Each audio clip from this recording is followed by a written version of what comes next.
Hello, my name is Naro Anderson. I am a senior pursuing Bachelor of Science in Psychology at Regent University. This presentation is for Jenny 402, The Making of Christian Leadership, Week 8 assignment, a summary of the course, summary on what I have learned in this course throughout this course. I have never videotaped myself, and this is going to be my first time videotaping, and I'm really nervous. So please bear with me as I read out what I have written for this presentation. But before I begin, I would like to say a big thank you to Professor Matt Field for making this course really enjoyable and practical.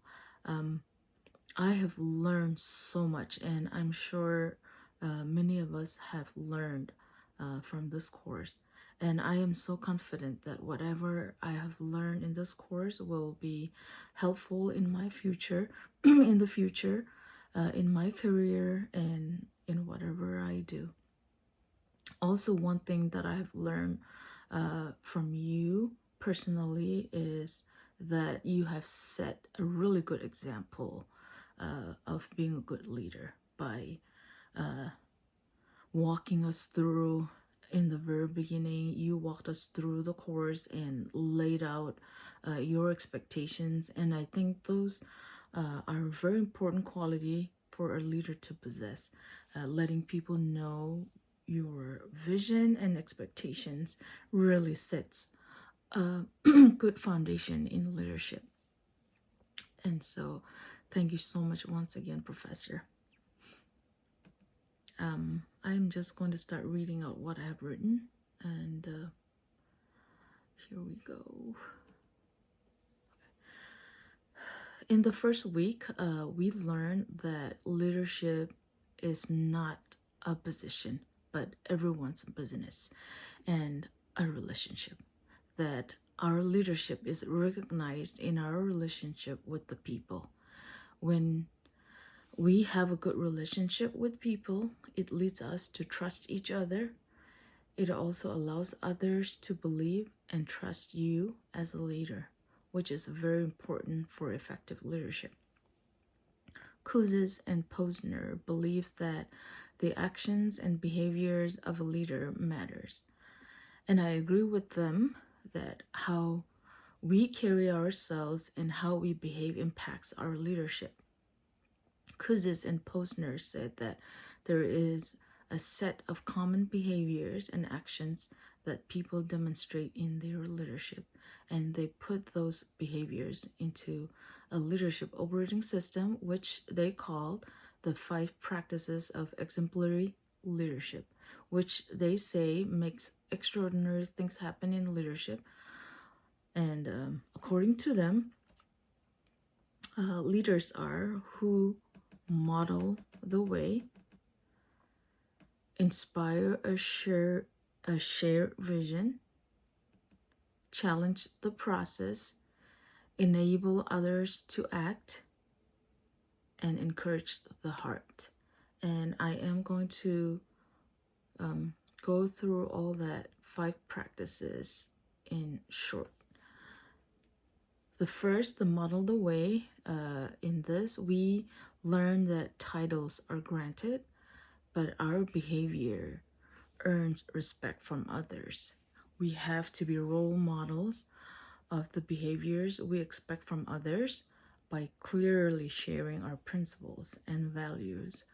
Number 2, inspire a shared vision. We learn that leaders with clear vision move forward, and leaders should not keep their vision only to themselves, but share and allow people to embrace your vision as their own. And by enlisting others in a common vision, getting the teammates on board will help us to thrive in achieving the goals. Number 3, challenge the process. Be willing to take risk and not be afraid to step into the unknown in search of opportunities. Many don't like change, including me. I don't like changes, and but change is good. That's what I've learned because it helps us to grow and thrive. Challenging the process is also about learning from mistakes and failures, and learning opens the doors to success. Number 4, enable others to act. In this, we learn that leadership is a team effort and not a solo performance. It is to make extraordinary things happen, and exemplary leaders always enable others to act, engage, and collaborate with the team and facilitate trust and relationships to make projects successful. Number 5, encourage the heart. Leaders show that they care by uplifting people's spirits and keeping them motivated. By recognizing teams or individuals' contributions, celebrating small victories, showing appreciation, and most importantly, reaching out and encouraging them in their low moments. And so, leadership is about how we behave, and by using these 5 practices, we can positively impact our performance and make a difference in our leadership, because leadership is about making difference.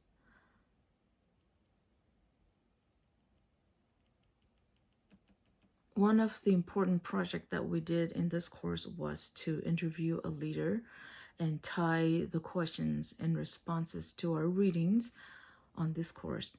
And I had an opportunity to interview our senior pastor of our church, Pastor Joe Sanders. And it was a very special and productive interactions. We had a really good time talking and going through all the questions that we had, and I felt that that I did good in picking my pastor to be a candidate for this project, because I learned so much from that interview. Most of his responses align with what we have been learning in this course, and so I take that as a proof that he's a very good leader. He truly reflects Christ through his life and actions, and I have seen him modeling servant leadership throughout his leadership, and through his preaching, through his interactions with people. He is an amazing pastor, and we are so blessed to have him as our pastor in our church. He is compassionate. He truly reflects Christ through his life and actions, serves with a servant's heart. And my takeaway from this interview was that leadership is first and foremost serving God and living out God's calling. That when we understand God's calling, we will reflect Christ in our actions and behavior and our services, and our leadership will bear fruit. Another thing that I learned was about how to deal with conflicts, and I'm somebody that avoids conflicts, and I try my best to stay away from conflicts, and I think that's one of the weak points that I have. And according to my pastor, he talked about how we can encourage open communication whenever we have conflicts or dealing with issue that is not very good, or that can affect many people in organization or in a ministry, to deal with the issue before it become big. And I think I agree with him on that one, to address it early, because issues that don't look big can end up being big for others. And I think that is very important to deal with the issue before it becomes big. The other thing that I learned related to conflicts was from Patrick Luciani's video, where he said conflict is a good thing when there is trust among the team, and that conflict is nothing but the pursuit of truth. And I agree with that statement, that when we disagree, we are trying to solve a problem, according to him. And on the other hand, he also said that without trust, conflicts become politics. And this is something that I have struggled, but throughout this course, talking about conflicts from different speakers and from our readings and from my pastor has really helped me to understand in a very different way. Like, I have never thought that way, that conflict helps us to seek the truth and trying to solve a problem. And that when we disagree, that we are solving a problem. Pastor Joe also said that promoting and offering reconciliation during conflict is important, and it is biblical to forgive and show grace. He also said that acknowledging the issue, taking the initiative in resolving the issues diligently, and using the situation as a learning opportunity can lead to having a stronger team. And I think that is very biblical also, that we learn from the Word of God teaches us to be forgiving and to show grace. And Pastor Joe also said that he believes in giving second chance, and I think that is also very important, and that we can learn from mistakes, and that can also empower people and help them to learn from any situation that we deal with by showing forgiveness and grace. Another important thing that I learned from all the readings and other resources in this course was also about sharing your vision, beliefs, and values. Letting people know your vision for the future and sharing your beliefs and your values is so important. And this is something I believe can make our leadership extraordinary and can strengthen our relationship with the team as a leader. So, in conclusion, as Christian leaders, we need to keep Christ as our model and follow his examples.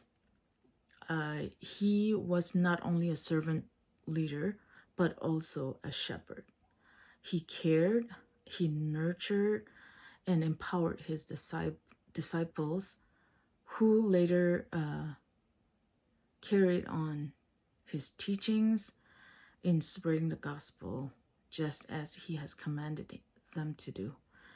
And that will be the end of my presentation. And